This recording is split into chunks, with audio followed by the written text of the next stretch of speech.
கர்த்தருடைய நாமத்துக்கு ஸ்தோத்திரம்.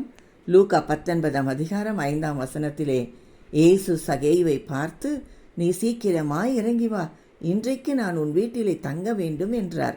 சகேயு ஒரு ஆயக்காரனும் பாவியுமாய் இருந்தவனை சர்வ வல்லமையுள்ள தேவன் அண்ணாந்து பார்க்கிறார் என்றால் அது கிருபை நிறைந்த பார்வை. அந்த கிருபையிலிருந்து அன்பும் மனதுருக்கமும் அவன் மேல் இறங்கி வந்தது. நான் உன் வீட்டிலே தங்க வேண்டும், ஆகையால் சீக்கிரமாய் இறங்கி வா என்றார். பிரியமானவர்களே, இந்த மகா பெரிய கிருபை உங்களுக்கு கிடைத்திருக்கிறதா? இன்றைக்கு உங்களை பார்த்து சொல்லுகிறார், நீ சீக்கிரமாய் இறங்கி வா, உன்னிடத்தில் இருக்கும் எல்லா பாவ பழக்க வழக்கங்களிலிருந்தும் அந்தகார பாவத்திலிருந்தும் இறங்கி வா, நான் உன் வீட்டிலே தங்க வேண்டும் என்று சொல்லுகிறார். சகேயு உடனே இறங்கி வந்தான். இயேசுவும் அவன் வீட்டிற்கு போனார். மறக்க முடியாத மாற்றம் அவன் வாழ்க்கையிலே நடந்தது. நீங்களும் இறங்கி வாருங்கள், இயேசு உங்கள் வீட்டிலும் தங்குவார்.